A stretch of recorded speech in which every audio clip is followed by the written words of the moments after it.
अस्सलाम वालेकुम बेटे, कैसे हैं आप? ठीक ठाक हैं? उम्मीद है और दुआ है कि आप सारे बच्चे जो है वो खैर खैरियत से होंगे और अपनी स्टडीज़ जो है उसको बड़े अच्छे तरीके से जो है वो कंटिन्यू कर रहे होंगे।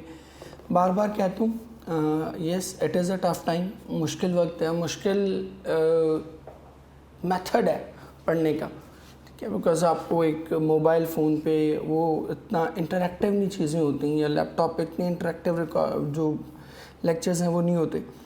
बट फिर कहता हूँ online learning is the only option.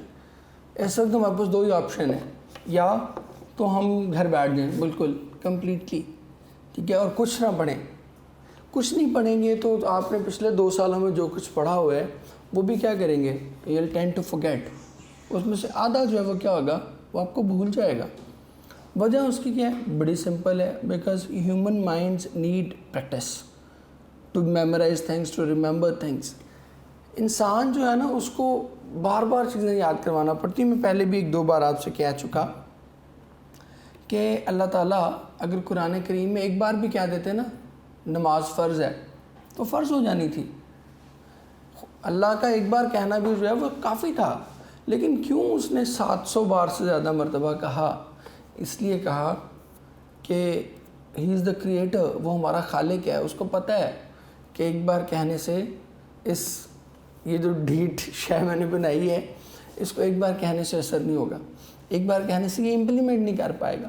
सो हमें चीज़ों को रीइंफोर्स करना पड़ता है, मेमोराइज़ करना पड़ता है, बार बार चीज़ों को जो है वो कहें कि हमें उन्हें दोबारा से ख़ुद को एक रिमाइंड करवाना पड़ता है कि you need to do it, you need to memorise it.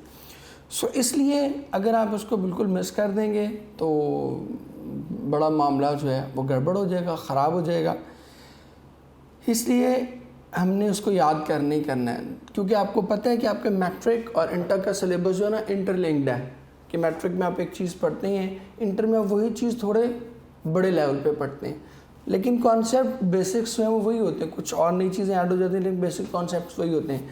But ज़रा हम उनको ज़्यादा एग्जैजरेटेड अंदाज में, ज़्यादा डिटेल्ड उनका एक रिव्यू जो है वो करते हैं। तो अगर वो चीज़ें बेसिक्स आपको भूल जाएंगी तो फिर आगे इंटर में आपके लिए दोबारा उसको कंटिन्यू करना जो है वो बड़ा मुश्किल हो जाएगा। सो इसलिए मैं आपसे बार बार कहता हूँ कि मुश्किल तो है, लेकिन ये मुश्किल जो है आने वाली जो आसानी है उसके मुकाबले में कुछ भी नहीं है। उसके मुकाबले में इट्स अ पीनट, बिल्कुल एक गैर मामूली चीज़ है, मूंगफली के दाने के बराबर है। सो आज हम अपना नेक्स्ट लेक्चर स्टार्ट करने जा रहे हैं, हीट लाइटनिंग। अच्छा, अब एक चीज़ आपको और बता दूं, यहाँ पर आपके जितने भी प्लेज हैं ये शॉर्ट प्लेज हैं, या हम इनको कहते हैं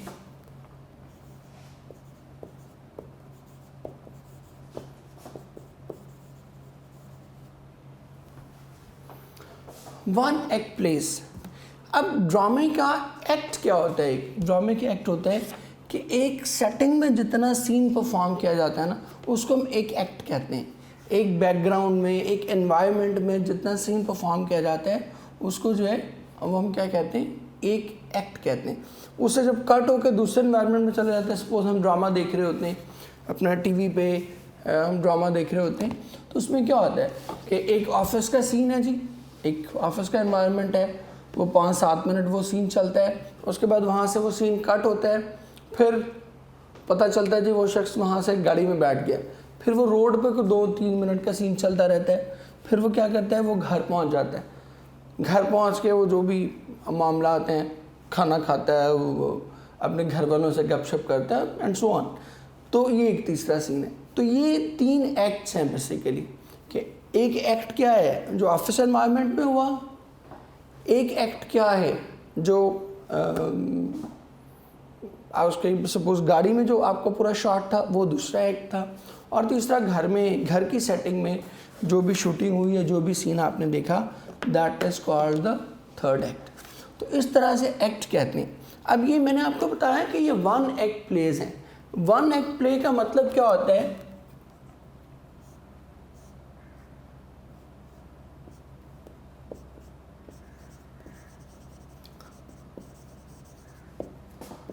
the complete drama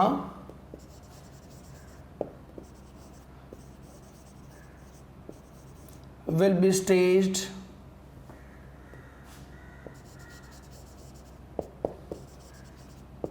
with the same settings और बैकग्राउंड कि सेम सेटिंग सेम बैकग्राउंड के साथ पूरे का पूरा ड्रामा जो है वो क्या होगा, that will be completed.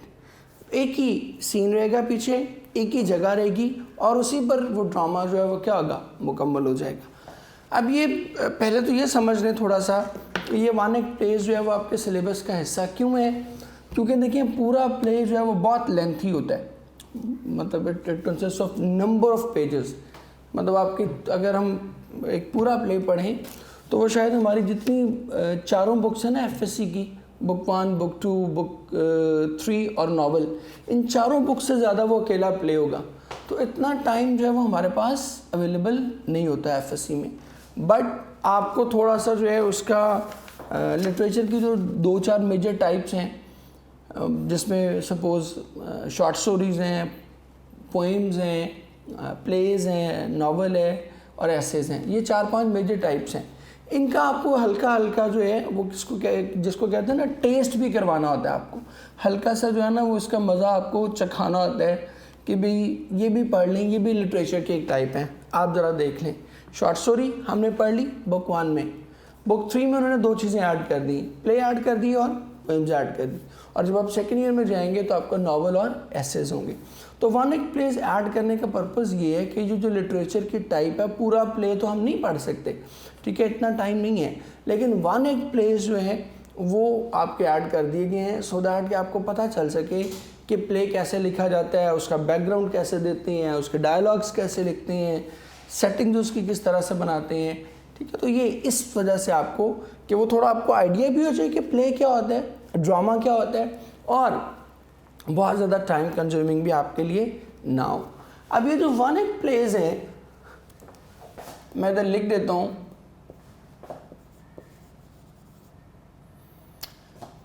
Very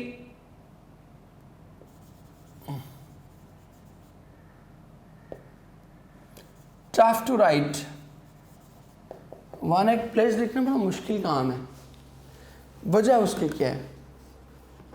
वजह उसकी ये है कि आपने वो सारी स्टोरी, लाइफ स्टोरी,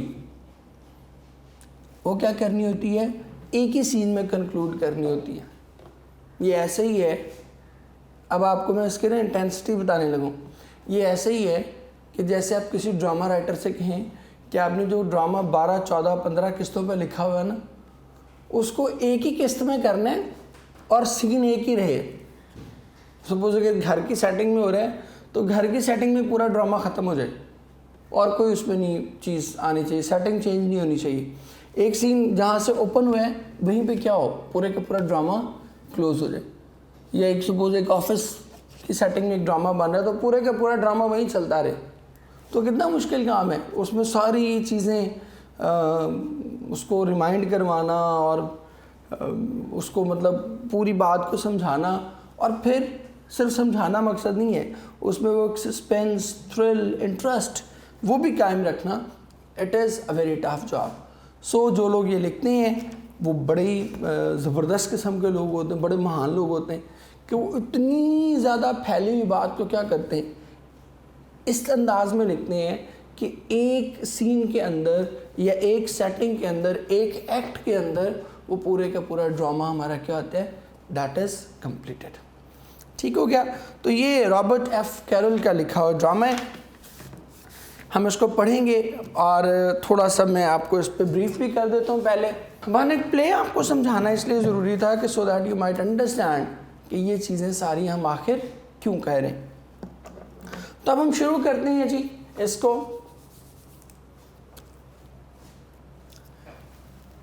अगर हम मेन कैरेक्टर्स की बात करें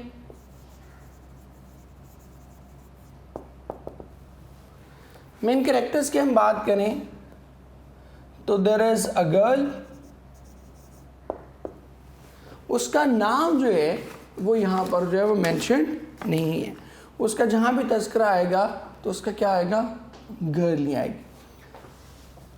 ये कैसी है जी, ये एक नौजवान लड़की है और ये क्या कर रही है,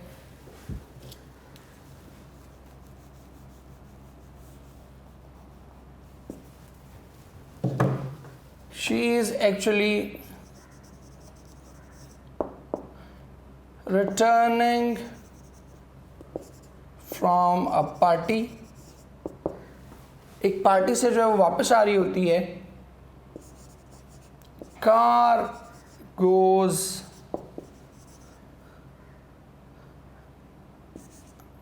out of order। उसकी गाड़ी जो है वो क्या होती है, ख़राब हो जाती है। And she goes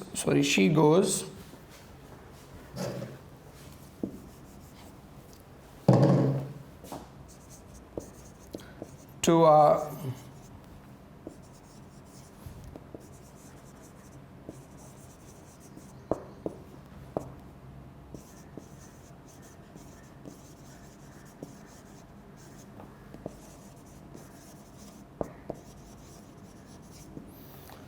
near by bus stop पे जाती है और वहाँ रास्ते में जाते हुए जो है एक शख्स को देखती है कि वो गाड़ी से जो है वो लड़की की लाश घसीट कर जो है वो बाहर ला रहा है। अब ये एक बड़ा ही उसके लिए जो है एक डिस्टर्बिंग फैक्टर होता है कि किस तरह से जो है एक टीनेजर लड़की, रात का वक्त है, ठीक है, बिल्कुल तीसरा पहर हुआ है, आधी रात से भी ज़्यादा का वक्त हो चुका हुआ है, तो वो इस वक्त जो है वो क्या करती है, एक शख्स को लाश निकालते हुए देखती है और फिर वो भागना शुरू कर देती है। आगे भी हम डिटेल से पढ़ेंगे। और उसे लगता है कि उस शख्स ने जो लाश को निकाल रहा था, उस शख्स ने जो है वो उसे देख लिया और वो उससे बचने के लिए फिर स्पीड जो है वो भागती चली जाती है और वो कहती है कि मैं दौड़ती चली गई और आखिरकार जो है उससे बचकर जो है वो बस स्टेशन पर पहुंच जाती है। इसके बाद जो अगला कैरेक्टर है,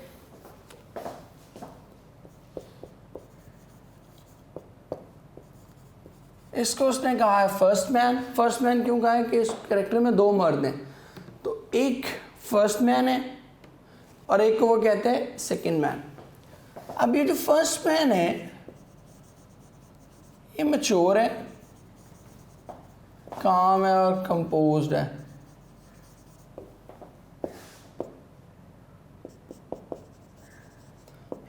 enter bus stop.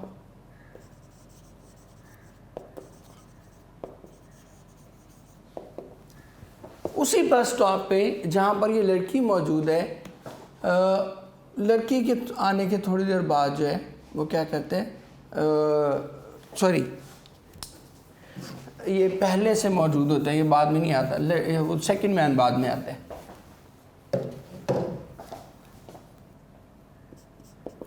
He is already there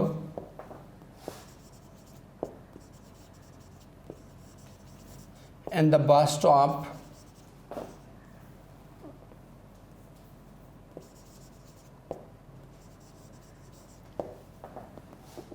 bus stop का कैबिन है, मैंने इसलिए इन लिखा हुआ है। When the girl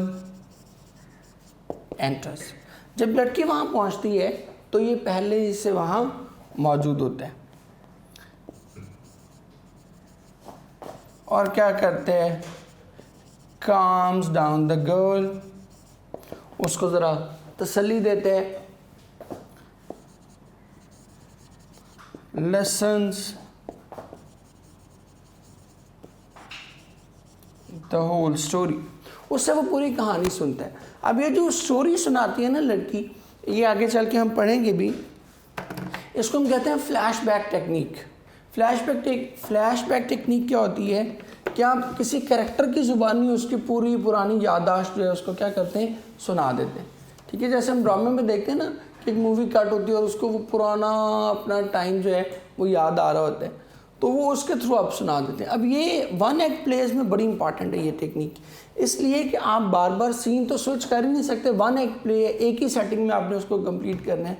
तो उससे पहले ये जो बैकग्राउंड है किसी वाक़े का वो बताने के लिए आप क्या करते हैं, आप उन्हीं में से किसी एक कैरेक्टर को कहते हैं या एक कैरेक्टर को इस तरह से पोर्ट्रे करते हैं जैसे वो अपनी माजी की कहानी सुना रहा हो। तो वो जो पुरानी बातें गुजर की होती हैं जिनकी सेटिंग में आप नहीं जा सकते क्योंकि आप वन एक्ट प्ले लिख रहे होते हैं, तो उसको आप क्या करते हैं, उस किसी एक किरदार की ज़ुबानी जो है वो पूरी की पूरी कहानी बयान कर देते हैं ताकि आपके जो रीडर्स हैं उनको पता चल सके कि ये जो इंसिडेंट हो रहे हैं इस पूरे इंसिडेंट का बैकग्राउंड क्या है। इसको हम कहते हैं फ्लैशबैक और इसको यूज़ भी इसीलिए किया जाता है। फिर वो क्या करता है,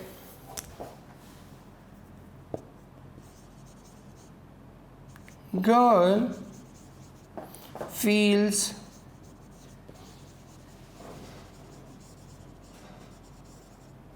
very comfortable and his company।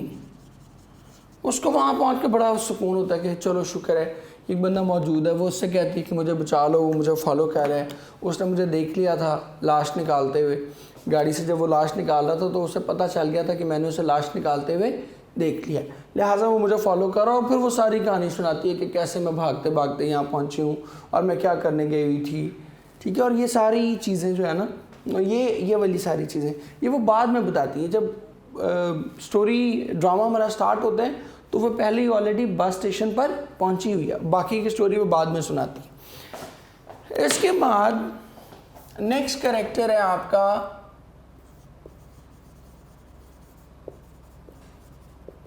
Second man. अब सेकंड मैन जो है एंटर्स बस स्टेशन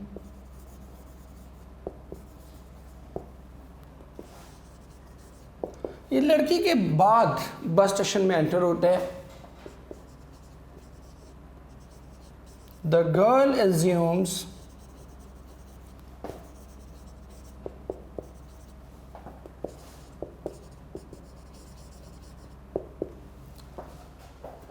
वो समझती है कि ये किलर है and he is an awkward sort of a person. बड़ा अजीब सा बंदा है ये, बड़ा ऑकवर्ड सा आदमी है, अजीबोगरीब हरकतें जो है वो करता है।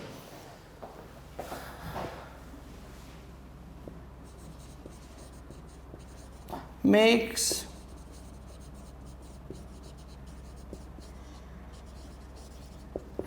inappropriate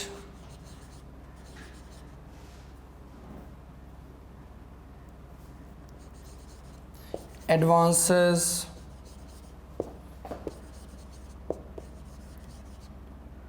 toward the girl, ठीक है, कुछ अजीबोगरीब बातें भी करता है।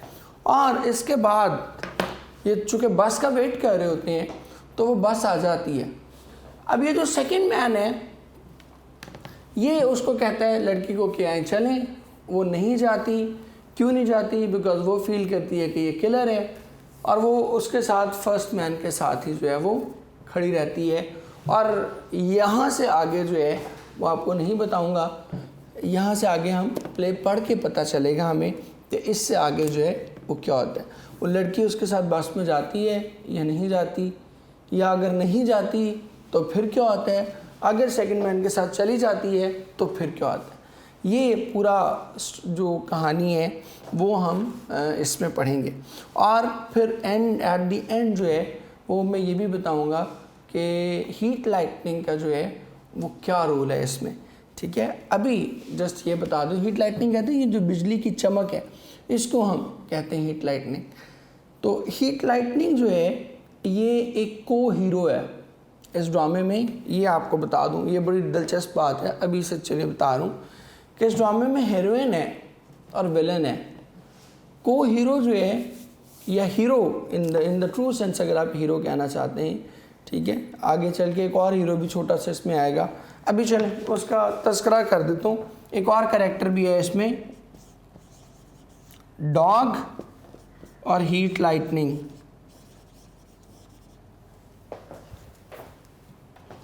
ये लिख देता हूं इधर। ये दो कैरेक्टर्स हैं मेन इसके।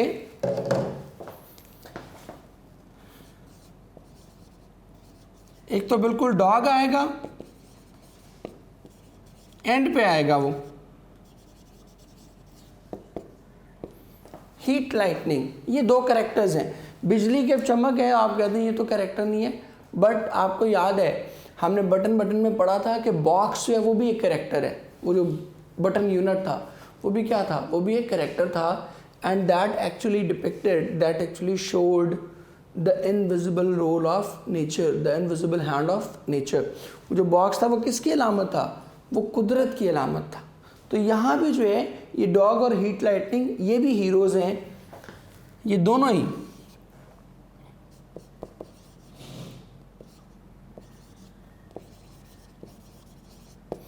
हीरोज ऑफ द प्ले, ये रियल हीरोज हैं, हीट लाइटनिंग और डॉग, कुत्ता।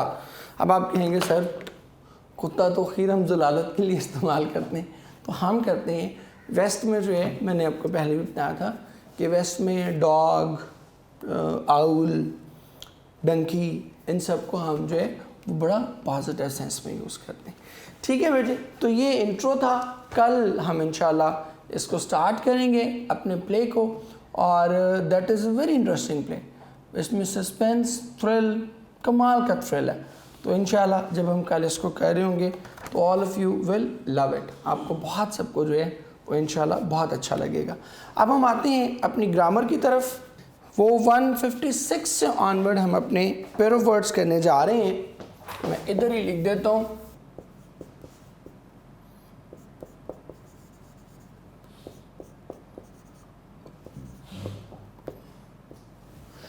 पहले वाला जो ह्यू है ये हम कहते हैं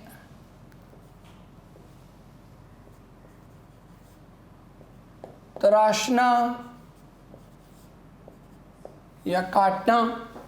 आगे चल के आप सेकंड 50% जो अपना करेंगे तो वहाँ पर एक ये वर्ड भी आएगा उसमें, आई हैव अ ड्रीम, आपका लेसन नंबर 11 है, उसमें ये वर्ड आएगा।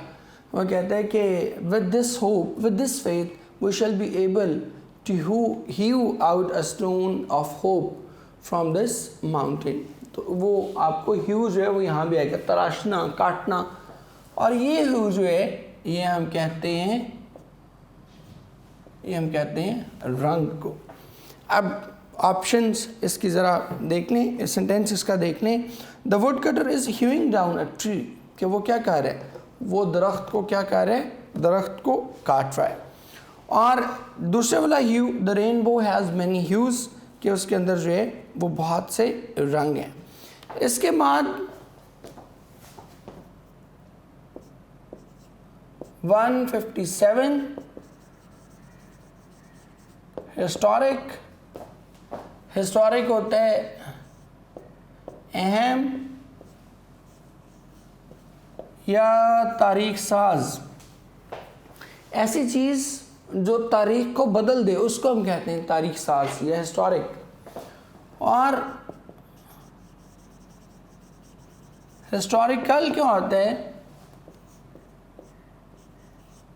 तारीखी, something that is related to history, जो गुजर गई पास्ट की उसकी। तारीख साज क्या है, कोई ऐसी चीज़ जिसने मुस्तकबिल की तारीख, मुस्तकबिल को बदल दिया हो, उसको हम तारीख साज कहते हैं। The court made historic decision last week, उसने तारीखी फैसला, बड़ा ही अहम फैसला किया जो क्या करेगा, मुस्तकबिल को चेंज कर देगा। और historical, the student visited the historical places in Lahore, उसने क्या किया कि स्टूडेंट्स ने लाहौर में बहुत सी तारीखी इमारत का जो है वो दौरा किया। इसके बाद 158 पर आए तो ये है होल, और होल ये हम कहते हैं सुराख को, और ये हम कहते हैं मुकम्मल को। There is a big hole in the wall, कि दीवार में जो है एक सुराख है, बड़ा सुराख है, और दूसरा hole, the whole city came to welcome the great leader, कि पूरे का पूरा शहर, मुकम्मल शहर, सारा शहर वो क्या हुआ, उस बड़े लीडर के इस्तकबाल के लिए आया। इसके बाद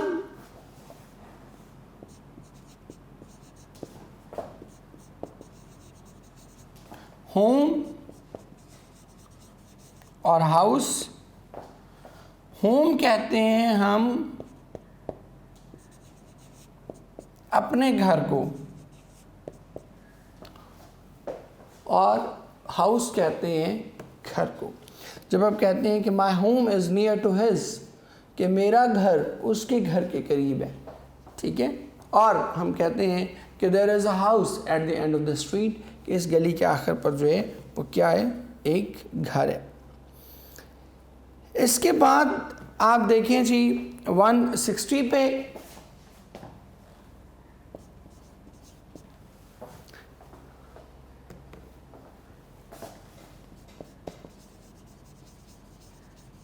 ऑनरेरी एजाजी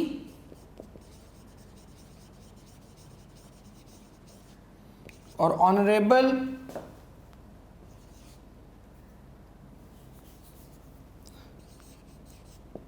ऑनरेबल कहते हैं मोज़स। अब ये एजाज़ी क्या है, ये थोड़ा सा समझ लें। होता क्या है कि बहुत से लोग हमारे ऐसे होते हैं जिनको हम डिग्रीज़ वगैरह जो दे रहे होते हैं, उसके लिए उन्होंने पढ़ा नहीं होता, उस यूनिवर्सिटी के पढ़े हुए नहीं होते, लेकिन वो कुछ अचीवमेंट ऐसी करते हैं कि यूनिवर्सिटी उनको, उनके अचीवमेंट को ऑनर करने के लिए क्या करती है, ऑनरेरी तौर पे, एजाज़ के तौर पे, just to acknowledge their efforts, वो क्या करती है, उनको ऑनरेरी डिग्रीज जो है वो देती है। मसलन बहुत से हमारे क्रिकेटर्स हैं हमारे पड़ोसी मुल्क में, इंडिया में, सचिन तेंदुलकर को ऑनरेरी डिग्रीज जो है वो मिली हुई हैं। हमारे यहाँ बहुत से लोग हैं जिनको ऑनरेरी डिग्रीज मिली हुई हैं कि वो पढ़े नहीं थे उस यूनिवर्सिटी, वो डिग्री उन्होंने पढ़ के मुकम्मल नहीं की थी, लेकिन चूँकि उन्होंने दूसरी किसी फील्ड में, ईदी साहब हमारे अब्दुल सत्तार ईदी साहब, उनको जो है वो ऑनरेरी डिग्रीज जो है वो मिली। हालांकि वो यूनिवर्सिटी से पढ़ के उन्होंने कोई पीएचडी नहीं की थी, लेकिन उनको एजाज़ी तौर पर क्या मिला हुआ था, डिग्रीज मिली हुई थी, तो उसको ऑनरेरी कहते हैं। और honourable that is a very common word, ठीक है। एग्जाम्पल्स इसकी कह लेते हैं, he is an honorary president of the English literary society, ठीक है, कि उसको एजाज़ी तौर पर जो है इंग्लिश लिटरेरी सोसाइटी का प्रेसिडेंट बना दिया गया। And mister Khalid is an honourable man, कि मिस्टर खालिद क्या हैं, वो एक बड़े ही मुअज़्ज़ज़ शख्स हैं। इसके बाद आए जी एप्लीकेशंस पे। पहली एप्लीकेशन जो हम करने जा रहे हैं वो है write an application to the principal of your college for fee concession. अब ज़रा एक बार मैं रिपीट कर दूंगा दोबारा आपको ना, जो हमने किया था पैटर्न एप्लीकेशन का। द प्रिंसिपल आप देख रहे हैं, इसके बाद काम है, फिर गवर्नमेंट कॉलेज, इसके बाद काम है। अब द प्रिंसिपल का टी भी कैपिटल है और प्रिंसिपल का पी भी कैपिटल है। इसी तरह गवर्नमेंट कॉलेज का जी भी कैपिटल है और कॉलेज का सी भी कैपिटल है। इसके बाद कॉमा है कि गवर्नमेंट कॉलेज, इसके बाद A.B.C, फिर डॉट आ रहा है। इसके बाद नीचे आप देखें सब्जेक्ट बनाते हुए आपने थोड़ा सा मुहतात रहना है। सब्जेक्ट कैसे बनाने, रिक्वेस्ट फॉर दिस, जो भी आपका टॉपिक होगा। अब हम ये क्या कह रहे हैं, फॉर फी कंसेशन कह रहे हैं ना, तो आप क्या करेंगे, request for fee concession, that will be your subject. So इस तरीके से आपने इसको लेके चलना है। Sir, it is humbly stated, humbly आजिज़ाना तौर पर अदब के साथ, इट इज़ हम्बली स्टेटेड कहते हैं written down, it is humbly stated that I am a student of FSC part 1, के बड़े अदब से आपसे दरख्वास्त कर रहा हूँ कि मैं FSC पार्ट 1 का स्टूडेंट हूँ। I belong to a poor family, मैं एक गरीब ख़ानदान से ताल्लुक़ रखता हूँ। My father is a salaried person, salaried कहते हैं तनख्वाहदार मुलाजिम, कि मेरे जो अब्बा जी हैं वो एक तनख्वाहदार मुलाजिम हैं, with a family of 5 children to support, और 5 बच्चों की कफ़ालत जो है, 5 बच्चों का नानो नफ़का जो है वो क्या है, उनके ज़िम्मे है। I have 4 school going brothers and sisters, मेरे 4 बहन भाई जो है वो स्कूल जाते हैं। It is very difficult for me for my father to meet our educational expenses. Educational expenses कहते हैं तालीमी अखराजात, एक्सपेंसेस अखराजात। कहते हैं कि मेरे वालिद साहब के लिए हम सब के तालीमी अखराजात उठाना नामुमकिन है, ये बहुत मुश्किल है। With his meagre income, meagre कहते हैं मामूली, बहुत ही कम। कहते हैं कि मेरे वालिद साहब के लिए अपनी महदूद तनख्वाह में हम बहन भाइयों के तालीमी अखराजात उठाना बहुत मुश्किल है। Therefore he is unable to pay my college फ़ी, लिहाजा वो मेरी कॉलेज की फ़ी अदा करने से कासिर हैं। I have an excellent academic record, academic तालीमी, कहते हैं कि मेरा तालीमी रिकॉर्ड बहुत शानदार है। I got A+ grade in matriculation examination, कहते हैं कि मुझे मैट्रिकुलेशन एग्जामिनेशन में अव्वल दर्जे में पास हुआ हूँ। I aspire to do well in FS examination and become a doctor. Aspire कहते हैं जज्बा होना, ख्वाहिश होना, कि मेरी दिली ख्वाहिश है कि मैं FSC में अच्छी कारकर्दगी दिखाऊं और डॉक्टर बनूं। My dream can become a reality if I am given a fee concession. Reality हकीकत, कि मेरा ये ख्वाब हकीकत में तब्दील हो सकता है अगर मुझे फ़ीस की रियायत दी जाए। I therefore request you to give me a full fee concession, लिहाजा मैं आपसे दरख्वास्त करता हूँ कि मेरी मुकम्मल फ़ी माफ़ कर दी जाए। Considering my case on compassionate ground, compassionate कहते हैं हमदर्दी, ग्राउंड्स रीज़न, कि इंसानी बुनियाद पर, इंसानी हमदर्दी की बुनियाद पर आप मेरी केस कहते हैं मुकदमा, हवाला, कि इंसानी हमदर्दी की बुनियाद पर आप इस दरख्वास्त का जायज़ा लें और मुझे मुकम्मल फ़ीस माफ़ कर दें। This act of yours will enable me to continue my studies, कहते हैं कि आपका ये अमल मुझे इस काबिल बनाएगा कि मैं अपनी तालीम जारी रख सकूं without being a burden on my family, बग़ैर अपने ख़ानदान पर बोझ बने। कि आपका ये अमल मुझे इस काबिल करेगा कि मैं बग़ैर अपने ख़ानदान पर बोझ बने अपनी तालीम जारी रख सकूं। I shall be very thankful to you for this favour, मैं इस मेहरबानी के लिए, फेवर मेहरबानी को कहते हैं, कि मैं इस मेहरबानी के लिए आपका ममनून रहूँगा। योर्स ओबीडियंटली X.Y.Z, ठीक है। और इसके बिल्कुल पैरेलल हमने क्या लिखनी है, सितंबर 9, 2017। ये डेट देख लें, डेट का फॉर्मेट आपने चेंज नहीं करना, ठीक है, इसी फॉर्मेट में आपने डेट लिखनी है, ठीक है बेटे। इसके साथ ही हम आज के अपने लेक्चर को वाइंड अप करते हैं। आई होप कि जो इंट्रो था हमारा हीट लाइटनिंग का वो आपको बहुत पसंद आएगा, और आगे चल के जब हम प्ले पढ़ेंगे तो इंशाल्लाह प्ले आपको इससे भी ज़्यादा पसंद आएगा। That is my surety and that is my guarantee कि इंशाल्लाह जब हम इसको पढ़ेंगे कल से तो यू विल लव इट।